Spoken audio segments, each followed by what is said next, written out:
Distante de ti, Senhor, não posso viver. Não vale a pena existir. Escuta o meu clamor, mas que o ar que eu respiro preciso de ti.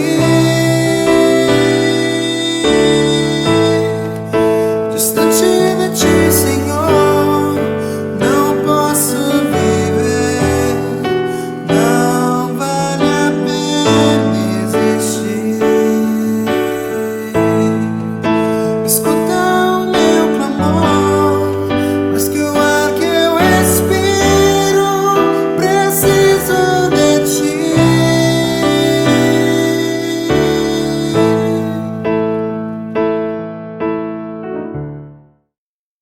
Que bom que você está aqui. Que bom que podemos nos encontrar mais uma vez nesta quarta-feira para juntos meditarmos na Palavra de Deus. É uma alegria muito grande podermos ter este tempo no meio da semana para nos unirmos em oração, para recebermos a direção da Palavra de Deus. Eu quero rapidamente dar alguns avisos importantes para este tempo que antecede a nossa celebração de Páscoa.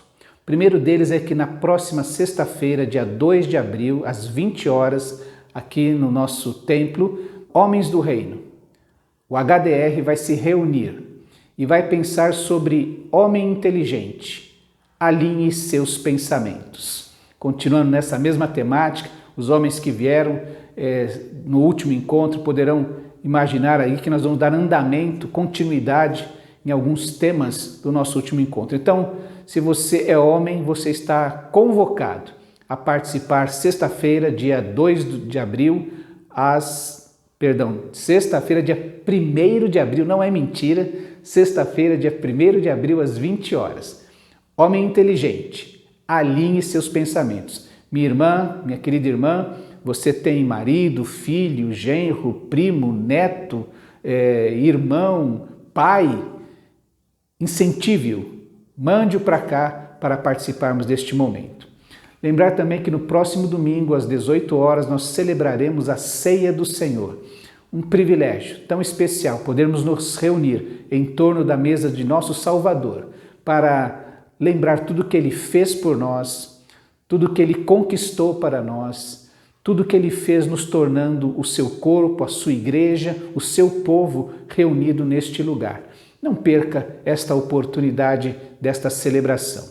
Também lembrar que dia 17 de abril, um domingo, às 19 horas, nós vamos celebrar a Páscoa aqui na nossa igreja. O coral está se reunindo todas as terças-feiras, ensaiando para poder se apresentar naquele dia, participar da celebração daquele dia.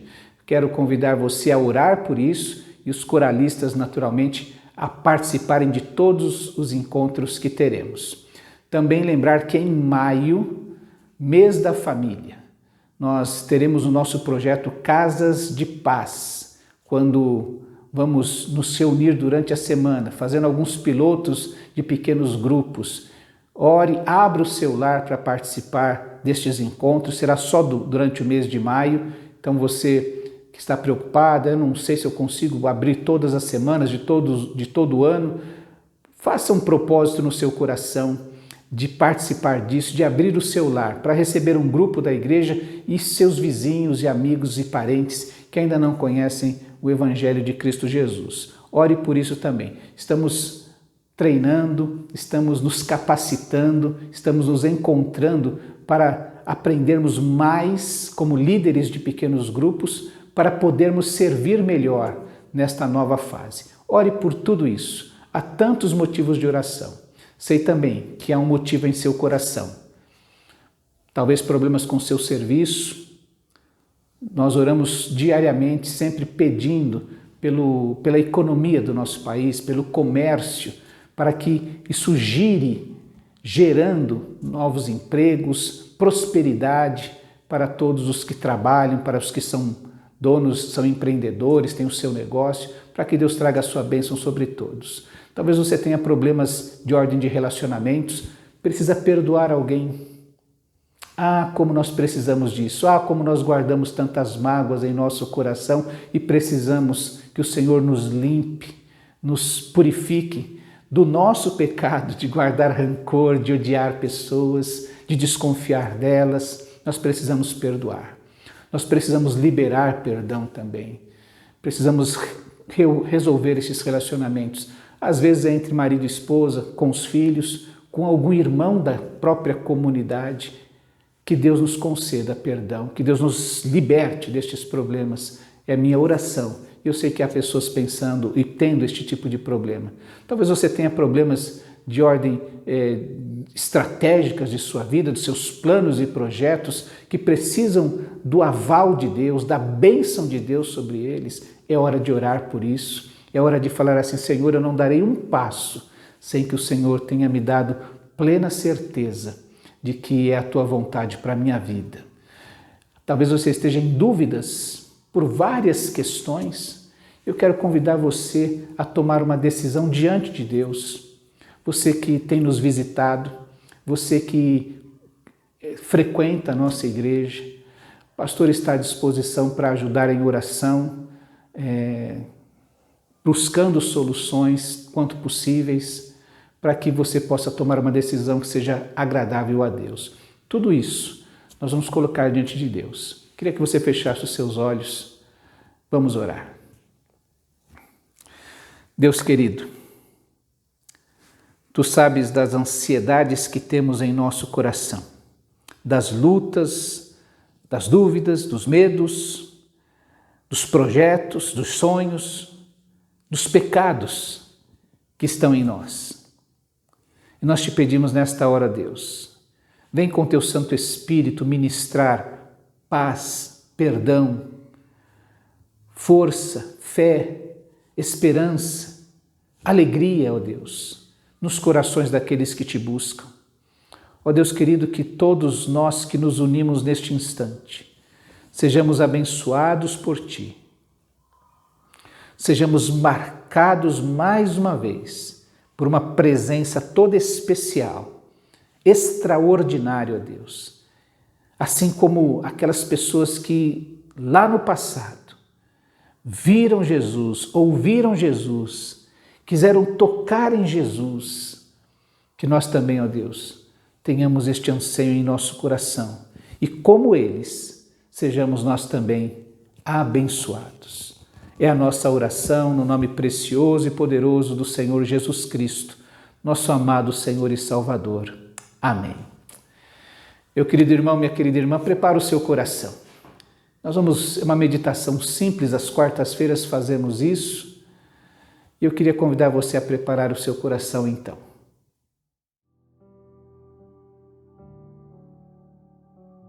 Dali, Jesus percorreu toda a Galileia. Ele ia às sinagogas, que era um lugar de reunião, e ensinava a verdade de Deus ao povo. O tema de sua mensagem era o reino de Deus, que a partir daquele momento eles estariam sob o bondoso governo de Deus. Ele também curou pessoas de suas doenças e de seus males. A notícia a seu respeito percorreu toda a província romana da Síria. As pessoas traziam todos que tivessem alguma doença, mental, espiritual, emocional ou física. Jesus curou todos eles. Mais e mais pessoas vinham para um grande encontro.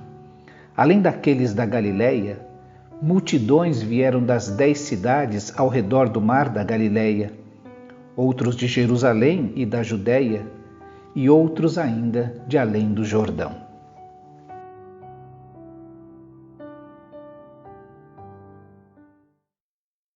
Eu quero convidar você a focar o seu olhar em Jesus.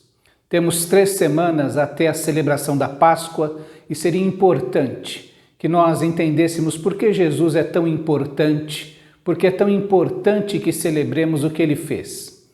Quando a gente coloca o nosso olhar nos evangelhos, nos 4 primeiros livros do Novo Testamento, que falam a respeito da vida de Jesus, nós conseguimos definir claramente 3 fases do ministério de Jesus aqui na terra. Nós encontramos um grande ministério galileu que começa depois que João Batista é morto e vai até o capítulo 18 de Mateus. Depois encontramos um ministério que se foca na Judéia e na Pérea, mais próximo de Jerusalém, já a caminho de Jerusalém. E por fim nós encontramos o final do ministério de Jesus, que é quando ele está em Jerusalém e já está para ser morto, crucificado. Podemos afirmar que o versículo 23 do capítulo 4 de Mateus resume toda essa primeira fase do ministério de Jesus que foi realizado na Galileia. Quando diz assim: Jesus foi por toda a Galileia, ensinando nas sinagogas deles, pregando as boas novas do reino e curando todas as enfermidades e doenças entre o povo. Significa que Jesus ensinou, pregou e curou. Isso resume aquilo que Jesus andou fazendo no início do seu ministério. É assim que quando nós percebemos, Jesus focou o seu ministério em proclamar esta mensagem do reino. Isso significa que ele pregou a toda aquela população daquela região. Estima-se que naquele período morariam por ali 3 milhões de pessoas. Isso significa que Jesus rodou diversas cidades. Isso demonstra a intensidade do seu ministério e como Jesus estava focado em passar em todos os lugares possíveis, na quantidade maior que pudesse, para falar do reino de Deus. O ministério de Jesus era um ministério que proclamava. Ele encontra oposição, inclusive quando começa a proclamar esta mensagem, porque ele vai dizer que a sua mensagem, este evangelho, esta boa nova do reino, significa que ele tem autoridade para perdoar pecados. Em diversas ocasiões as pessoas ficam indignadas. Quem é este que perdoa pecados? Com que autoridade você faz isso? Jesus faz isso diversas vezes e começa a ter resistência da sua pregação quando reivindica o seu poder de poder perdoar pecados, também de expulsar demônios e de realizar muitas curas neste período. Enquanto ele proclama o evangelho, ele não proclama apenas falando, trazendo a sua mensagem, mas também realizando atos que, como diz o evangelista João, são sinais da sua messianidade, da sua divindade. Seus atos reivindicam autoridade. Eu tenho autoridade para expulsar demônios e para curar doenças. Ele também é aquele que reivindica para si a autoridade até para quebrar o sábado, tão importante para os judeus, com uma guarda da regra dos 10 mandamentos. Jesus diz: eu sou mais importante que o sábado. Esta é a proclamação que ele vem trazendo, proclamando o reino de Deus. A sua proclamação é através de palavras, de conteúdo, mas também de atos que demonstram o seu compromisso com esta mensagem do reino e com o rei do seu reino. A Bíblia diz também que ele ensinava nas sinagogas. É interessante que esta palavra ensinar vem do grego didasco e significa que você está doutrinando. Esta mesma palavra que Jesus usa quando ele, já no final do seu ministério, chama os seus discípulos e lhes dá algumas orientações dizendo assim: é-me dada toda a autoridade no céu e na terra. Portanto, vão fazer discípulos de todas as nações, batizando-os em nome do Pai, do Filho e do Espírito Santo, ensinando-os a guardar todas as coisas que eu vos tenho ensinado. E eis que eu estarei convosco todos os dias até a consumação dos séculos.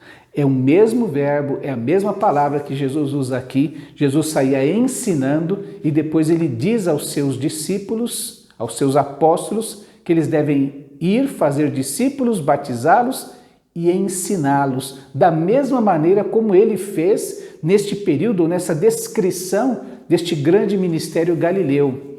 Outra questão importante é que quando chega em Atos capítulo 2, diz que a igreja reunida, já sem a presença física de Jesus, já sob o protagonismo dos apóstolos, diz que eles se dedicavam ao ensino dos apóstolos e à comunhão, ao partir do pão e às orações.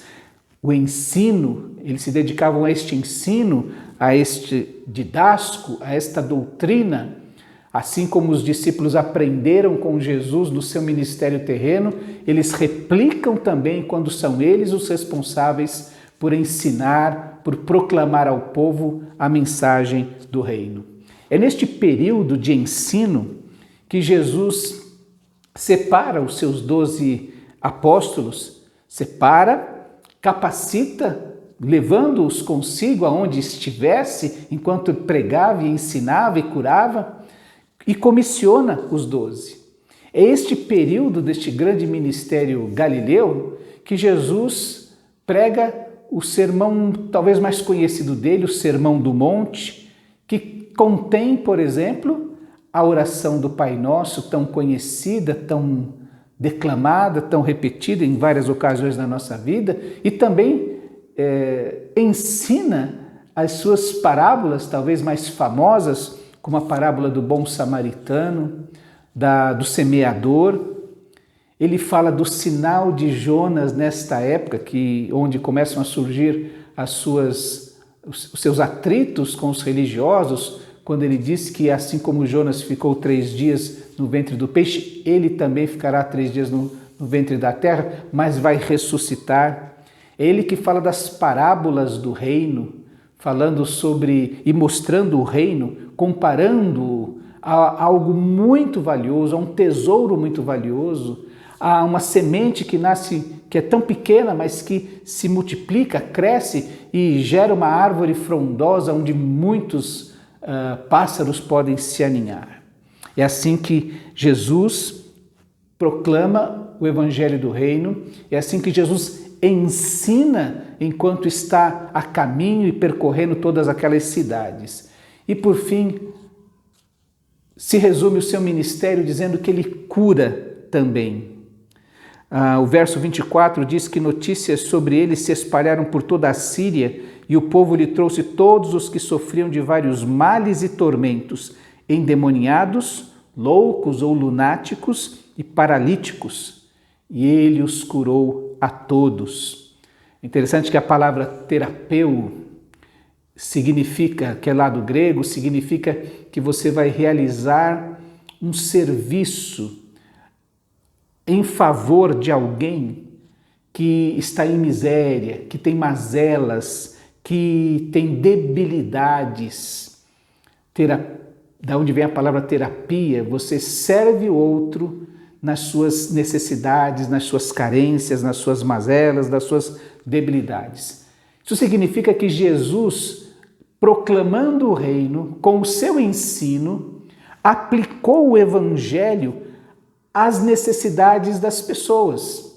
E que o evangelho, ele é aplicável a todas as carências, a todas as debilidades, a todas as mazelas de qualquer pessoa. As necessidades, as carências de toda a ordem. Veja que Jesus fala que essa proclamação do reino cura endemoniados que tinham necessidades espirituais, que tinham cadeias espirituais, que estavam debilitados, incapazes, dominados pelo mal. Mas o evangelho do reino que liberta, que cura espiritualmente estas pessoas. Diz que ele curou a lunáticos, pessoas que tinham debilidades, carências psíquicas, que sofriam de males, que estavam na sua mente, na sua emoção, nas suas emoções. E o evangelho vem equilibrar essas pessoas, vem trazer uma paz que excede todo entendimento. Lembre-se daquele lunático que além de endemoniado, também tinha seus males e que é encontrado aos pés de Jesus, vivendo tranquilamente. E diz também que Jesus curou paralíticos, males físicos. E como era um problema tão grande naquela época ter debilidades físicas. Se hoje em pleno século XXI, há uma luta social por igualdade, por facilidade das pessoas que têm deficiências especiais. Imagine há 2000 anos atrás como era difícil a vida de alguém que tinha debilidades. Jesus curou a todos. É assim que nesse primeiro momento deste ministério, desse grande ministério galileu, Jesus vai proclamando o reino e afirmando a autoridade sobre diversas áreas ou todas as áreas da vida humana. Ele vai ensinando, capacitando e comissionando seus discípulos e atraindo a atenção do povo. Quando ele termina o Sermão do Monte, diz que as multidões estavam admiradas com o seu ensino. Ele ensinava de uma maneira diferente dos fariseus hipócritas. Ele tinha autoridade naquilo que falava. E ele é aquele que cura. E as pessoas ficam impressionadas, porque carregam as suas debilidades, as suas carências espirituais, físicas, psíquicas, durante tantos anos, sem nenhuma solução. E de repente chega um homem que liberta os endemoniados gerazenos, com a sua palavra, com a sua autoridade. É ele que cura um paralítico e um outro leproso. Ele que cura aquele paralítico no tanque de Betesda no sábado, criando ainda mais dificuldade com aqueles religiosos da sua época. Ele é aquele que, diante dos seus discípulos, acalma a tempestade e deixa seus discípulos perplexos. Quem é este que até os ventos e o mar lhe obedecem? E essa pergunta deveria ressoar nas conversas, quando aqueles discípulos que viram estas coisas acontecerem chegassem em casa ou conversando numa conversa mais íntima, dissessem: rapaz, eu estou até agora pensando a respeito disso. Você não acredita que ele foi capaz de fazer isso? Ele mandou o mar calar-se e o mar calou-se, o vento parou, tudo se acalmou diante da autoridade de Jesus. Essas conversas deveriam rodar durante muito tempo entre eles, porque eles ficaram perplexos exatamente por causa disso. Quem é este? É ele que, além de acalmar a tempestade, de fazer o vento parar, ele anda sobre as águas.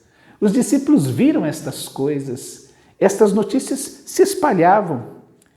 E se não fosse essa conversa do boca a boca, da conversa no pé do ouvido, eu vi Jesus andar sobre as águas, outras pessoas e as multidões viram ele ressuscitar a filha de Jairo e ressuscitar o filho da viúva de Naim. Não foi algo que me contaram, muita gente viu estas coisas acontecendo. A primeira fase do ministério de Jesus na Galileia dos gentios, como diz, a luz brilhou para aquele povo que estava vivendo na escuridão.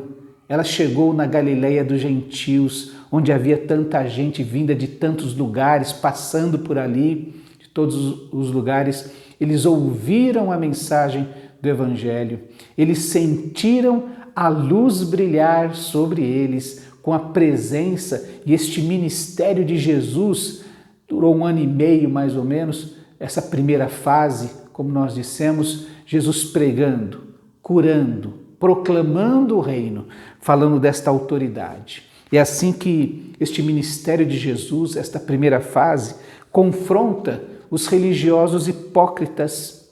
É uma proclamação de que o verdadeiro relacionamento com Deus estava sendo resgatado através do Evangelho do Reino de Deus que Jesus estava pregando. Não mais viver sob o jugo dos fariseus, da hipocrisia, das leis, esse jugo pesado. Agora há a proclamação do Evangelho do Reino, da boa notícia do Reino de Deus. É um confronto de Jesus com as forças do mal. Pessoas que estão debilitadas por força do pecado que nos escraviza e nos torna tão carentes e limitados. Em outras ocasiões, essas forças do mal especificamente que vêm dominar a vida das pessoas e vem torná-las escravas também. É um confronto com estas forças do mal, e a libertação promovida é uma proclamação de que o verdadeiro rei chegou e o seu reinado não tem fim. O seu reino está estabelecido. E quando ele diz assim, você está curado, você está liberto, você está perdoado, ele está afirmando que há outro rei aqui, há outro poder dominando a sua vida e destronando aquilo que estava tornando a sua vida uma mazela, uma debilidade, carente. É por isso que a mensagem e o poder atraíram a atenção de tanta gente. Vem gente de todos os lugares, grandes multidões o seguiam, vindas da Galiléia, Decápolis, Jerusalém, Judeia e da região do outro lado do Jordão.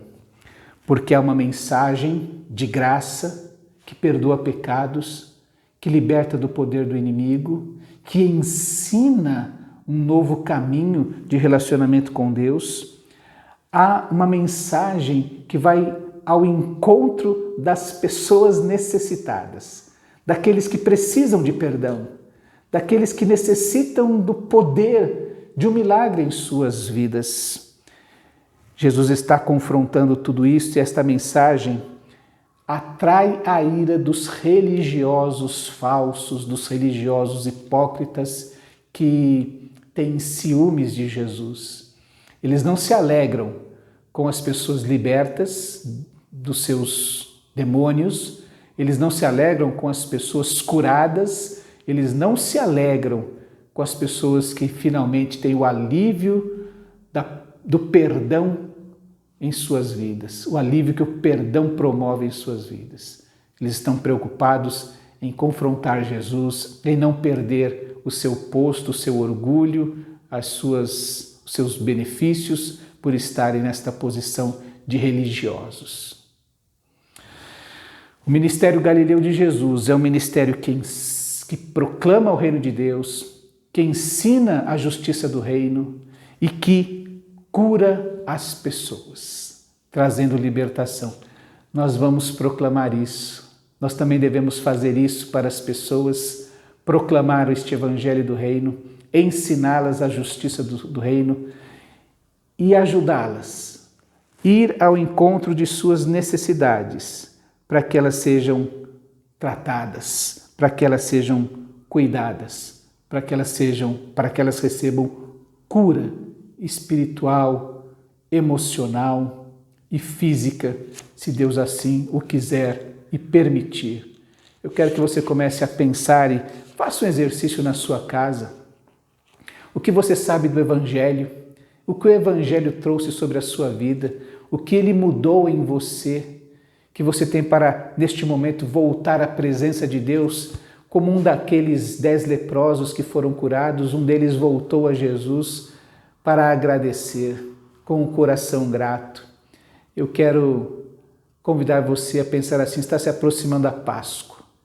Nós vamos celebrar a Páscoa de Jesus, a sua ressurreição.